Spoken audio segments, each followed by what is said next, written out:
Welcome back. In this episode, we're going to introduce resource collection. So I'm going to get started by making a new blueprint, an actor called resource node. I'll open that up here. And there's lots of ways, obviously, to implement resource collection in a game like this. And I've got to pick one to demonstrate. So I'm going to use something like minerals collection in Starcraft. So I'm going to create here, I'm going to add a static mesh. And I'll add, set the static mesh to just one of these basic shapes, maybe a capsule shape. Let's use the wide capsule. I'm going to set the scale here to 0.5 on all the axes, and I'll just lower it down here a little bit. All right, and I'll apply a material here. Let's just say, let's apply gold. All right, looks good. One more thing here is I want to, in the details, find affect navigation. Can ever affect navigation. And I don't want it to affect navigation, so I'm going to uncheck that. I'm going to compile and save. And I'm going to close that for now, and I'm going to open up my top-down map. So I'm going to find the top-down maps folder, top-down map. And I'm just going to make a few improvements here, actually. First thing I'm going to do is delete a few of these meshes.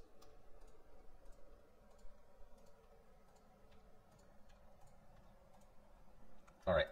And I'm going to move these player starts a bit closer and add one more. So I'll just Alt, grab that, and E, rotate this 180. And I'll grab this one here, bring it a bit closer as well, and this one here too.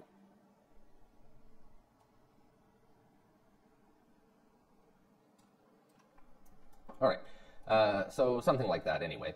And what I'm going to do is grab my resource node that I made here, and I'll drag some of these in.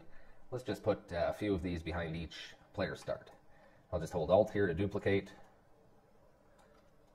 releasing Alt between each one there, and I'll spread them out just a bit, maybe like this.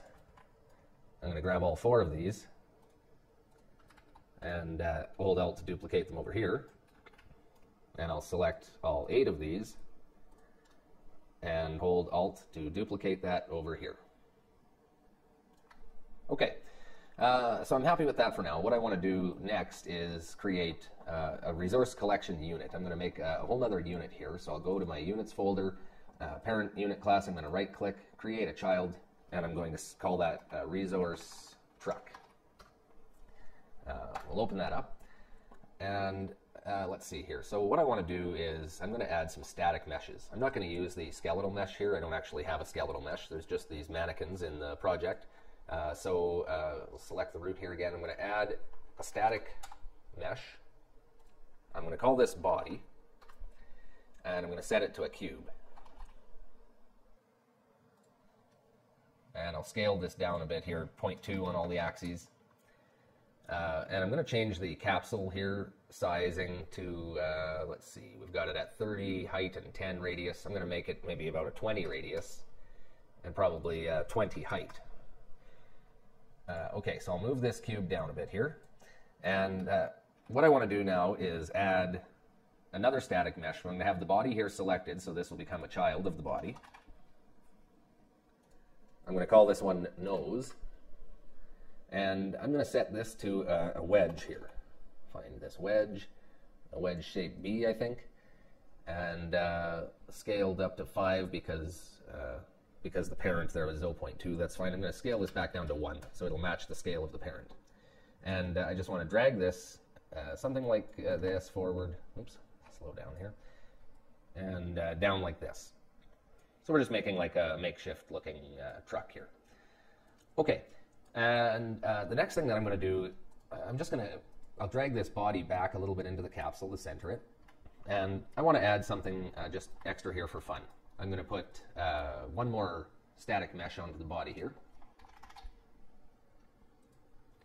And I'll call this one a spinner, let's say. I'll set this mesh to a cylinder here, or let's say maybe a capsule again. Maybe narrow capsule this time. And the scale I'm going to set to, let's say, 0.3. Yeah, we'll see here. Maybe that might be a bit small. I'm going to rotate this 90 degrees this way.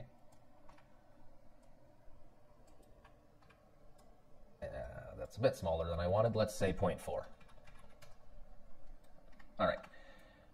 And I'm going to move it like this. The pivot point here for the capsule is right at one edge here. And what I want to do with this thing is spin it around. I'm going to make it do a motion like this. All right. So to do that, all I have to do is just go to my event graph here, grab the spinner component, and I'm going to say add relative rotation, hook that onto the event tick, and I'm going to split this rotation pin. I'm going to feed something to the yaw here, and what I'll do is actually just grab delta seconds and multiply, and I'll multiply it by, let's say, 500. This will be a really small number, the time between frames. So say times 500, and pipe that into the yaw here, and it's as simple as that.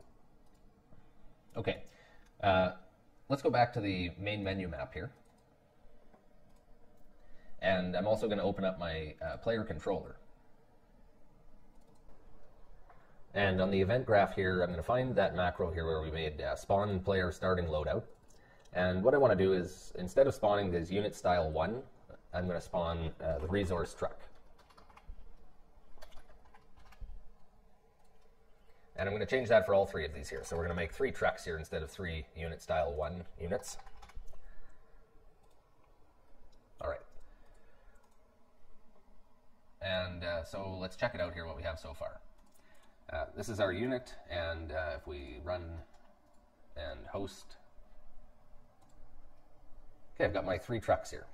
And so one problem I noticed right away is I don't get any team coloring going on here. And all right, so what can we do about that? Let's take a look at our parent unit class. And we'll look at where our team coloring is set up here. And we'll see it's using the mesh here. This mesh component is this skeletal mesh component.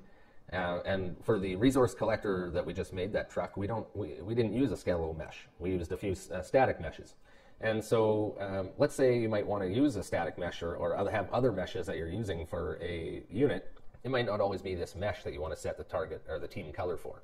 So what we'll do is improve this a little bit here. I'm going to add a variable and call it meshes to or for team coloring. And I'll set the type to a mesh component. And I'm going to make this an array. And what I'll do is we'll just change this function around here now to use, instead of mesh, I'm going to grab this array, and we'll drag from this array and say for each. And I'll plug the execution to the for each loop here. And for each of these items that are in the array, we'll do the apply the team coloring. And so I'll just plug that in like that. And down the line here, delete this mesh reference and plug in the array element there. And I'm just going to reroute this over top here. Okay. And so now what we can do is for each unit that we're adding to the game, we can manually load up this array and tell it which meshes that we want to put team coloring onto.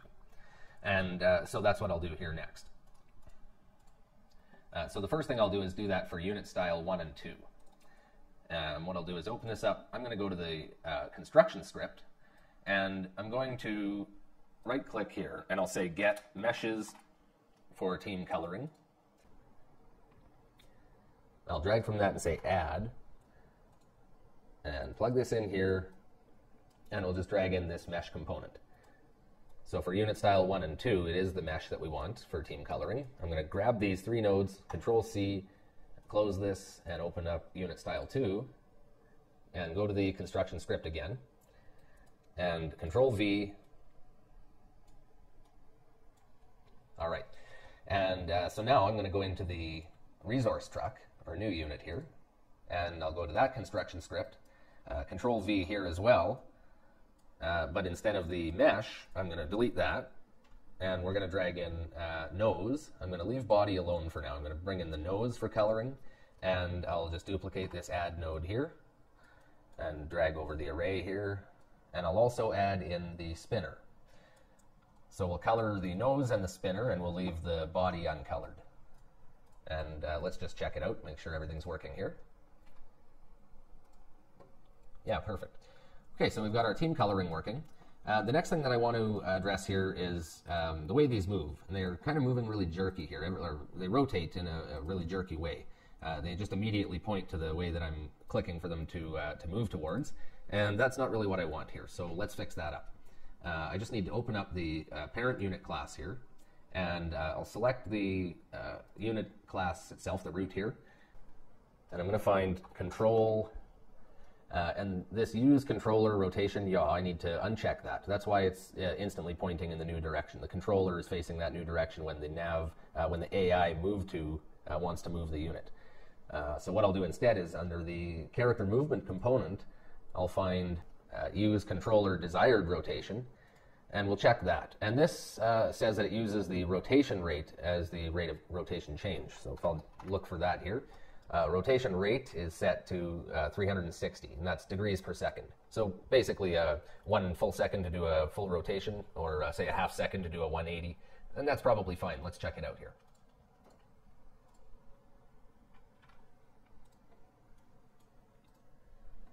All right, yeah, so that's a lot smoother. Now they're actually rotating.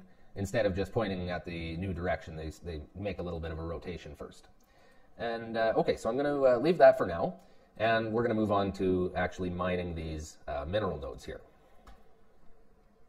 So what I'm going to do next is create a new interface blueprint.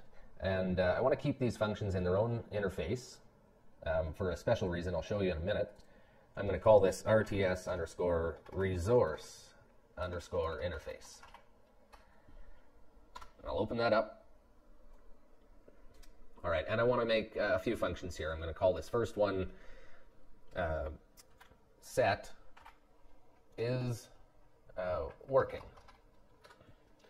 I'll add an input here called resource node and set that to an actor. All right, and I'm going to make another function here, and I'll call this set not working. And I don't need any inputs or outputs for that one. Another one here we're going to call collect, and again, no inputs or outputs. One more function, drop off. All right, so I'm compile and close that for now. So next I'm going to go back to the player controller, and I'll go to the event graph, and I'm going to go to the right mouse button, I should say. And I want to implement behavior where we can right click on a mineral node or a resource node, and any selected units that we have that are able to collect resources will start to. So the first thing I want to do then is I'm going to move this functionality for the right click location and moving the units. I'm just going to move this all down like this. And what I'll do is break this hit result, or just expand the hit result, I should say, and from the hit actor, I'm going to say get class equals equals, and we'll see if we clicked on a resource node actor. So if the actor is of the resource node class, we'll get a branch here, and just route this execution through here. And if it's not, then we want to go ahead and do our right click to move units. But if it was, then we want to do something else here. And I'm just going to move this as well, get that out of the way. All right. So if it was a resource node, I'm going to grab the selected units, I'll grab those, duplicate, and for each of the selected units,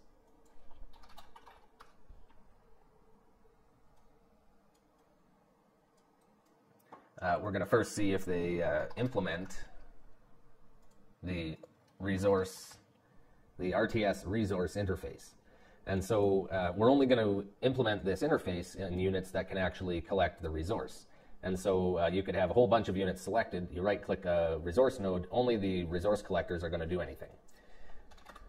So we'll get a branch from there, and I'll just move this up here, and we'll say if it did implement the interface, then we want to send a set is working message. and the resource node is going to be the one that we clicked on, so that'll be the hit actor. Let's drag this all the way over here, plug it in. Okay, and I'll reroute this a little nicer.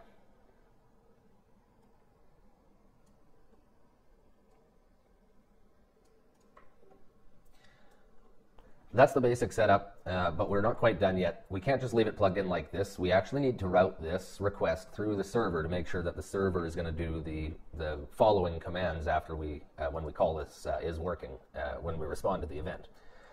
Okay, so similar to down here with the unit move command, this pass through, I'm going to make another pass through.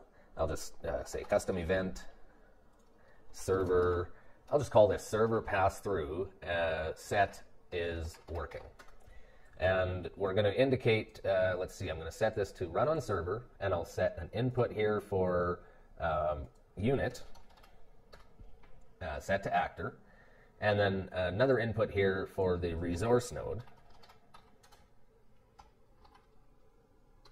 And that's also an actor. And what I'll do here is just grab this node here. I want to drag the whole thing over. I'll just unplug everything. Just hold Control and click these off. And it's just going to plug in like this, the unit and the resource node. All right, and so now I can just call this. Right from here we'll say server pass through set is working. And we'll plug in the unit here. And why is this called new param? I'm not sure. Compile and refresh. There we go, resource node. And that will be coming from the hit actor.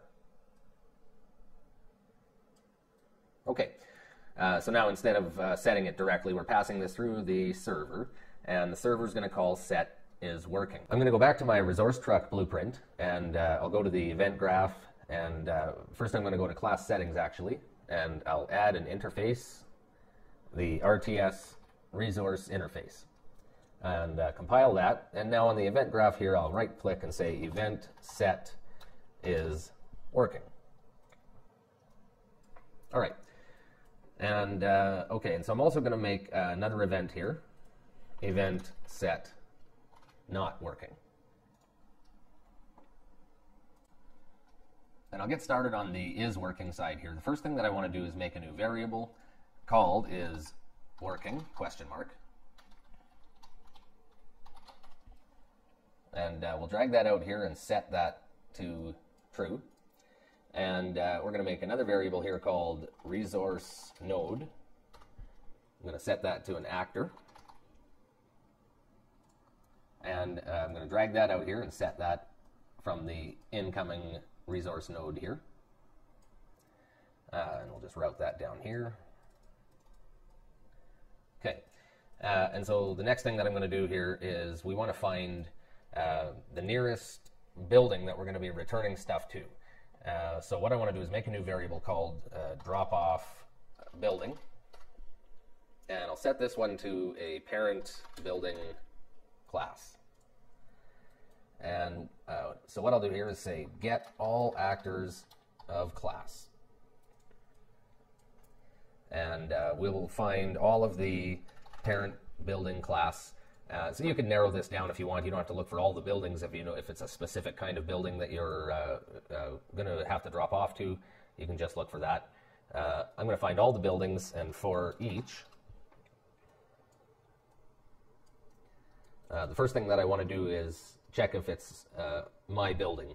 Can only return resources to our own building, so we'll say get team. That's going to return the team number of the building, and we can just compare that. We'll say equals equals, and right-click here, get team number. So we're going to check, is this equal to our own team number, and do a branch here.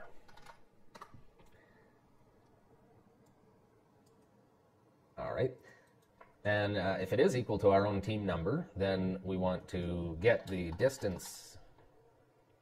Sorry, we'll do off the actor here, get distance to. And the other actor here is going to be self. I'll just get a reference to self. Plug that in. And I want to check if this is greater than, let's see here, let's make a new variable, and I'll call this closest drop-off building distance. All right, and I'll set that to a float, and I'll compile, make the default value really big, something like 50,000. And we'll see if this distance from between the building and ourself is less than this closest drop-off building distance.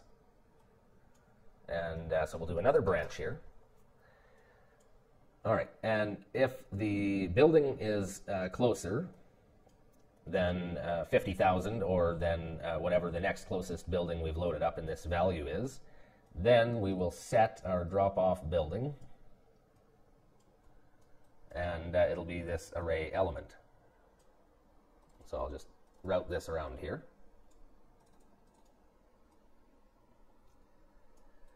And then we're also going to set our closest drop-off building distance, and that's going to be this distance from here. So basically this function is going to iterate through all of the buildings in the level, see which ones we own, and check which one is closest to us, and by the time it's finished, this drop-off building variable is going to be set with the building we want to drop off at. Okay, so the next thing that I'm going to do is, from the completed node after that, we're going to move one way or the other to either the mineral resource node or the drop-off location. And that's going to be based on whether we already have resources in hand or not. So I'm going to say, make a variable here and call it has resource, question mark. I'll set that to a Boolean, and we'll check that. We'll get that here, say branch, and I'll plug this in here from the completed node, and we'll say if has resource is true, then what we want to do is we were going to do a unit move command, and the location is going to be our drop-off building get location, and then I'll just move this over here a little bit. If has resource is false, duplicate this here, and unit move command, except this time we'll move to the resource node. All right, so I'll just move this together a bit here, and we'll comment this and say move to next target. That'll be fine. And we'll grab all of these, comment, find nearest drop-off point. All right.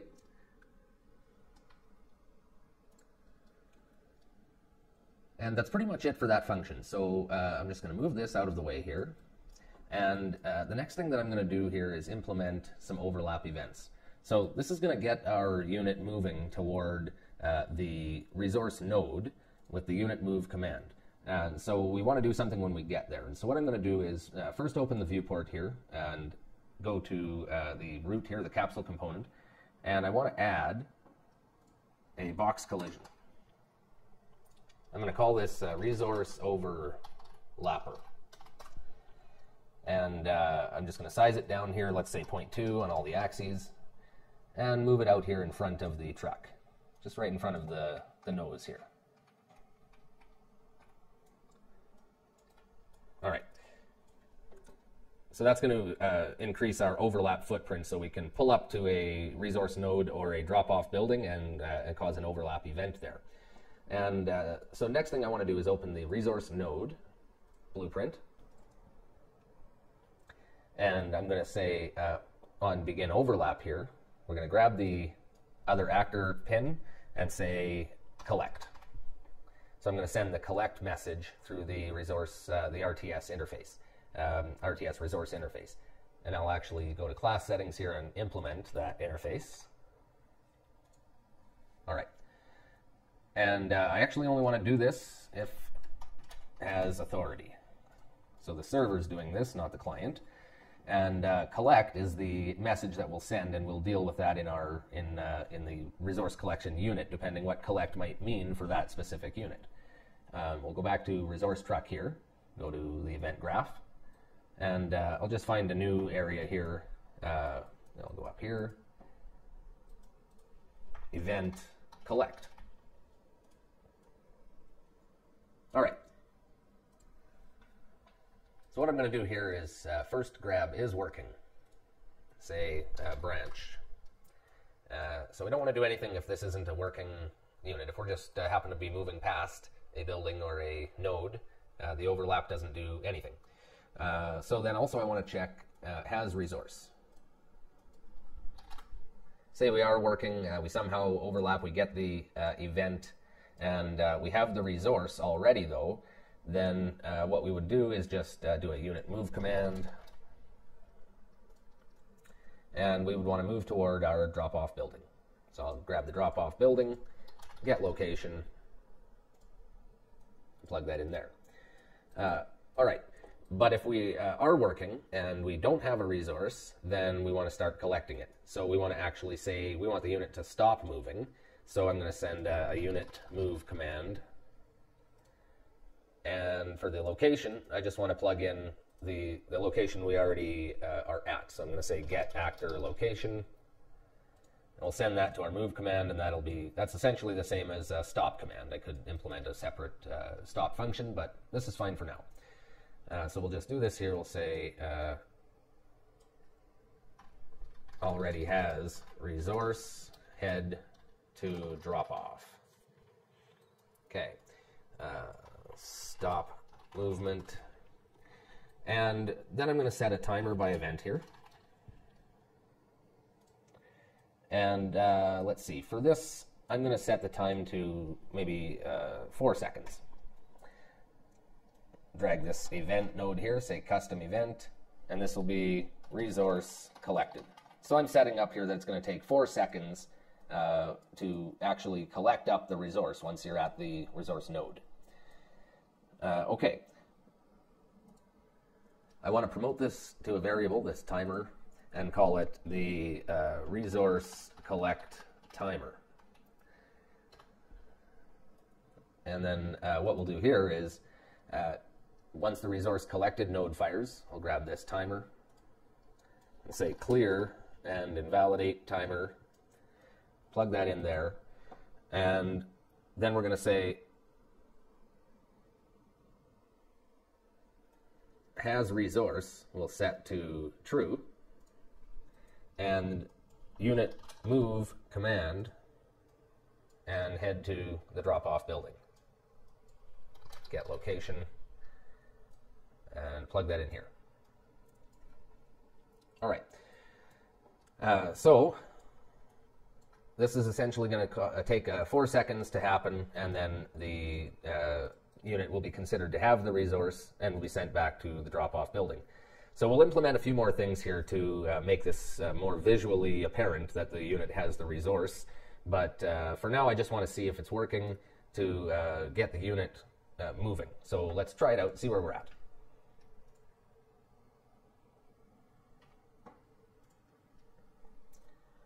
Grab these. I'm going to right-click one of these. All right. And so I see a problem right away here. We shouldn't be able to step up on these units, and that's why that's happening. So, or step up on the resource node.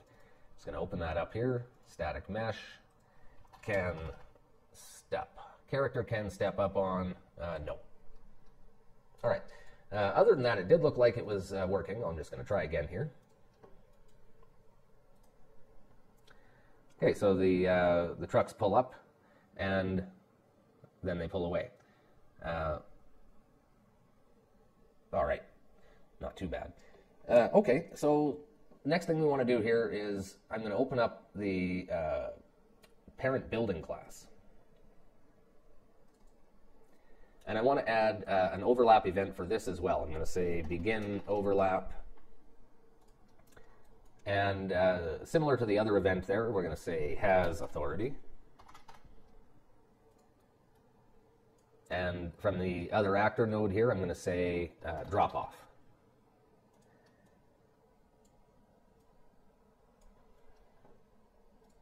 right. And so done with that, and I'll go back to the resource truck here, and we'll make a new node here, event drop off. All right. I'll do this similar to the collection node here, where I'm going to start with is working. And we'll also check if has resource. And so this is the drop off. And so if has resource for some reason or another is false, then we want to say unit move command, and we're going to send the unit back to the resource node. Get location. All right.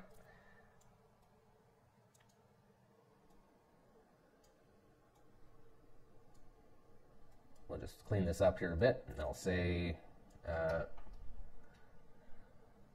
if no resource, go back to resource node.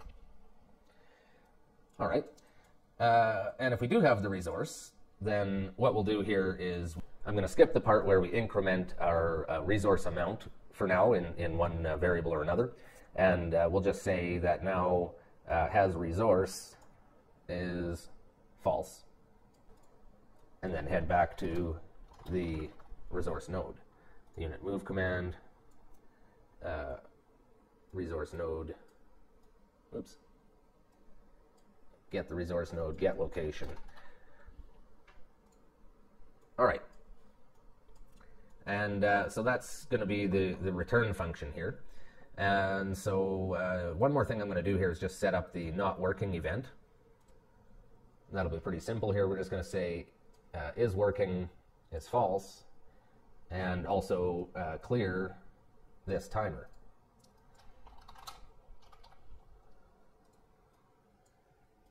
Okay, and now that we've got this timer implemented, actually, I'm going to go down here to, up here to the collect function, and we'll just make sure, I'm going to move everything back here from the beginning, and we'll check if this timer is valid. And we're only going to do the collection if the timer is not valid, because if it's already valid, that means we've already started the collection process. So I'm pretty happy with that so far. Let's check out the functionality here.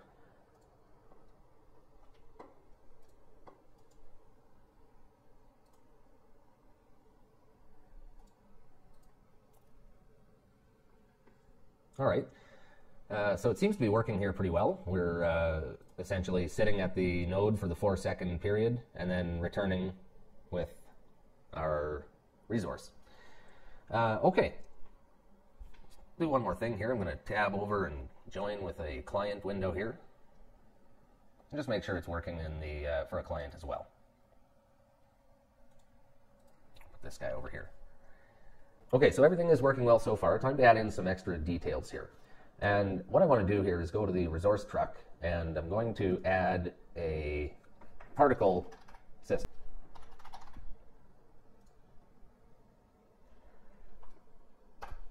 Right, I'm going to make the particle system here the sparks particles that come with the starter content. And I'm also going to add an audio component. And I'll set the sound to the Fire Sparks 01Q. And I'm going to set the multiplier for the volume up a little bit so it's a bit louder, maybe multiply by 2. And I also want to do something else here. I'm going to set override attenuation and the fall off distance 1000. So the sound will be pretty localized here to where it's generated on the truck, to the truck essentially. Okay, so what I want to do, I'm going to go to the viewport and change these particles. We'll change the scale to maybe 0.2, 0.2, 0.2, and I'm going to drag this forward a little and just put these right here just in front of the sort of the wedge, the hood area of the truck. And I'll search in the details here for auto activate, uncheck that, and all right. Same thing for the audio here. Auto activate, uncheck that.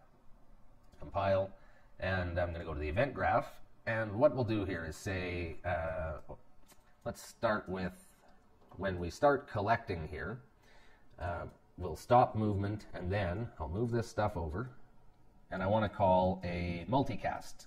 So I'm going to say custom event multicast start collecting, and I'll set the replicates to multicast, and I'll drag that up here, and we'll just say, I'll pull in the particle system here, say set active,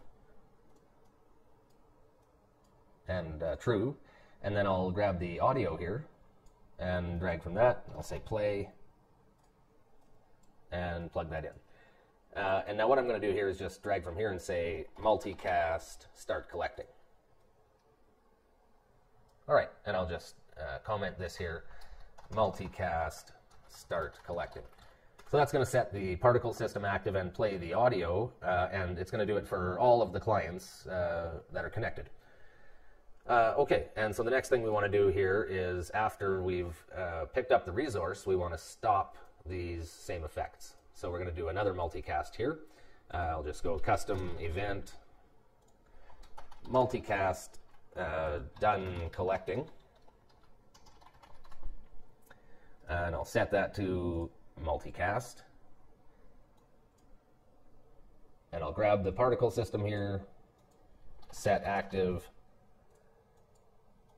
and that'll be false, and the audio, I'll drag from that and say stop. All right.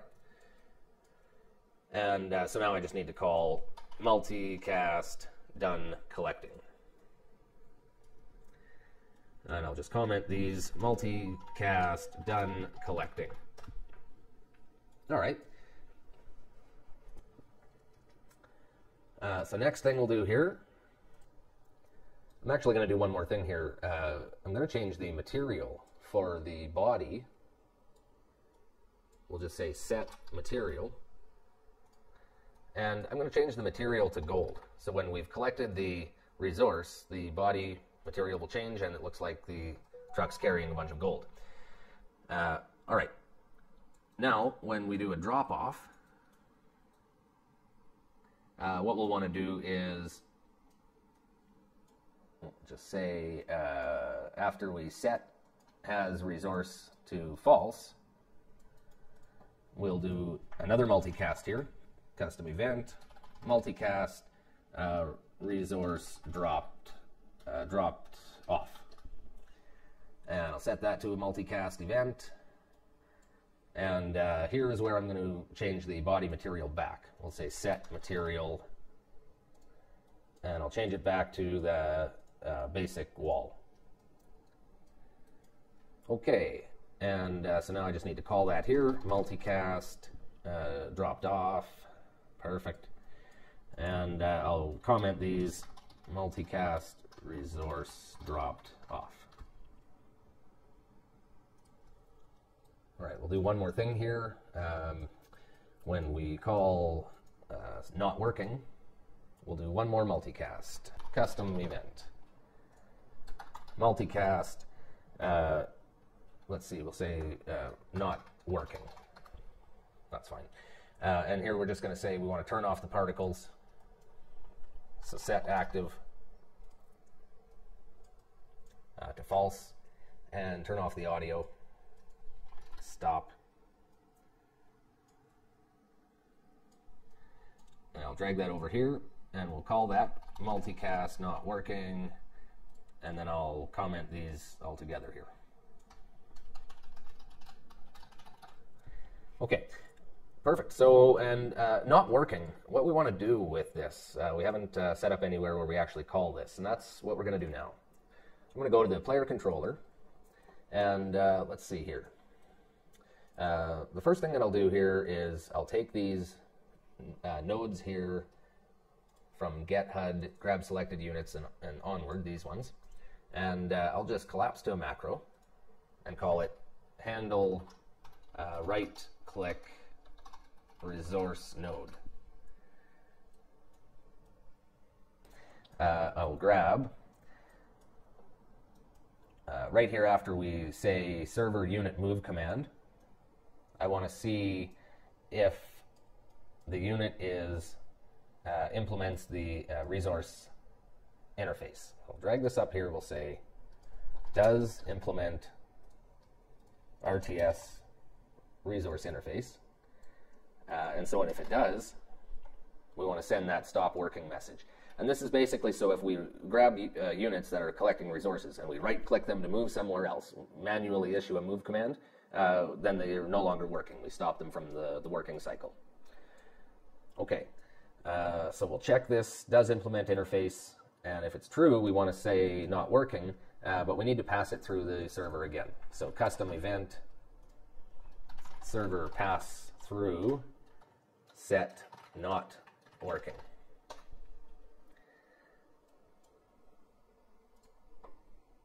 And we'll make that run on server, and we'll need an input, and we'll need to know which unit, and that'll be an actor. Okay, so now I can drag from this unit and say set not working. So we'll send that message from the server event, and we'll call it from here. Server pass through set not working, and the unit will be fed in there. Just compile that, refresh. Oops. All right, and I'll just route this around here. Perfect.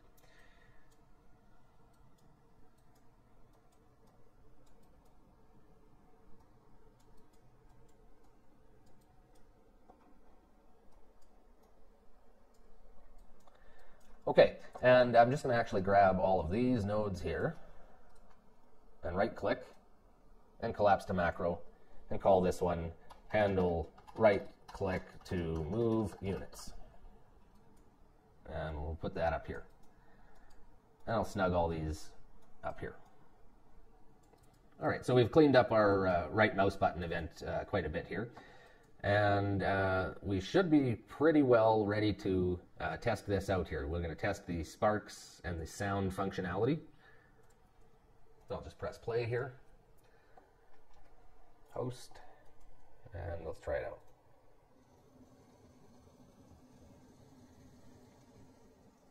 All right.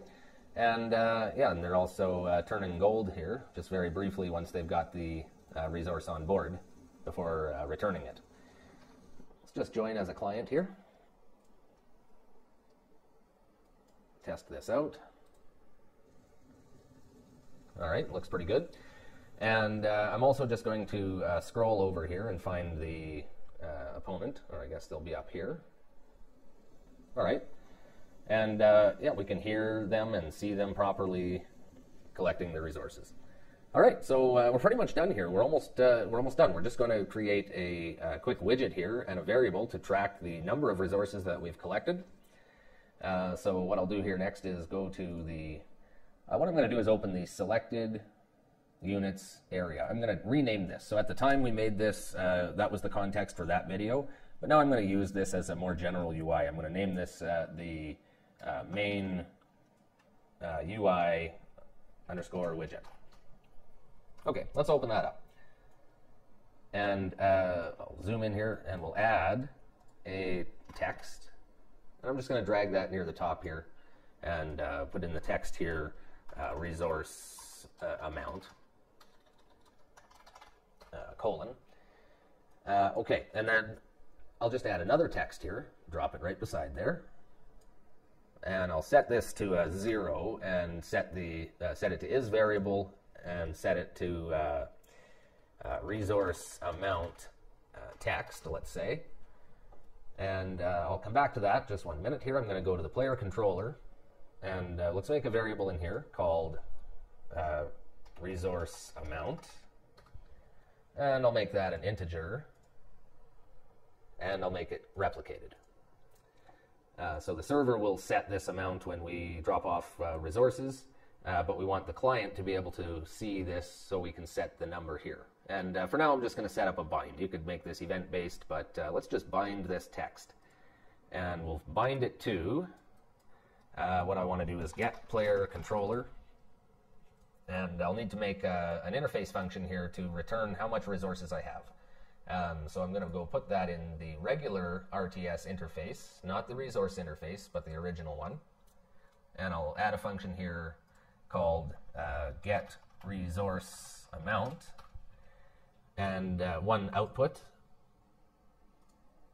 and that'll be called amount. The type is going to be integer, and I'll compile that and close.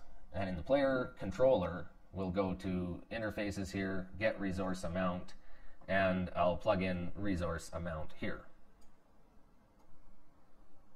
Okay, so now we can use that function here. I'm going to go back to the widget, and I can say get resource amount. We'll plug that in here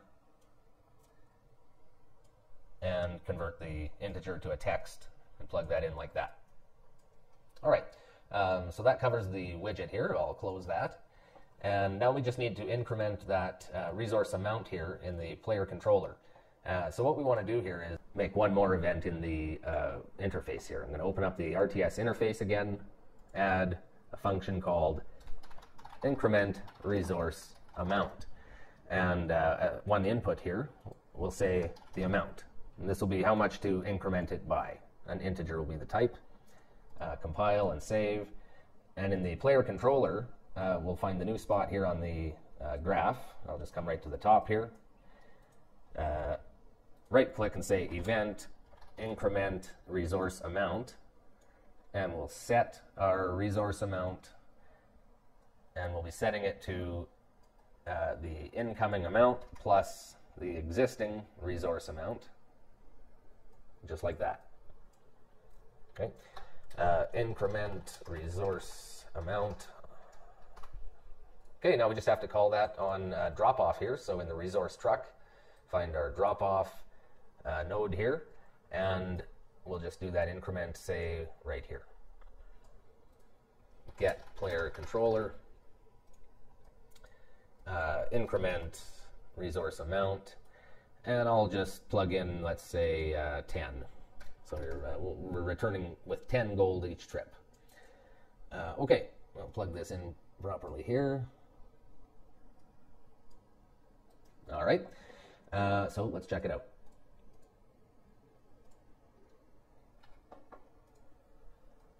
We've got our resource amount up there, 0, and we'll hook these up here. All right, 10, 20, 30, looking good. Let me join with a client here.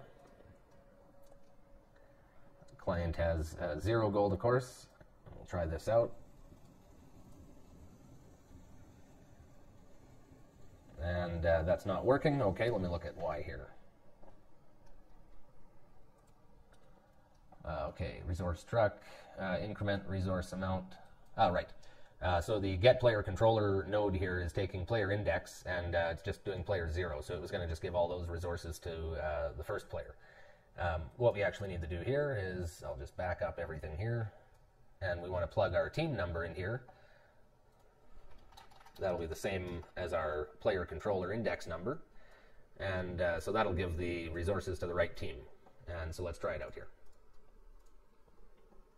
I'll host here, and we'll join here. Try that out again.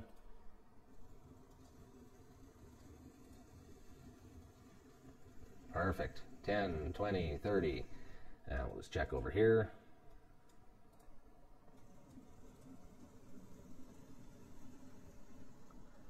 $10, $20, $30. All right, and I'll tab back here up to 110, 120 over here. All right. Okay, so that's pretty much it for resource collection, and that wraps up this video. So I know it was a long one, but thanks for watching, and we'll see you in the next episode.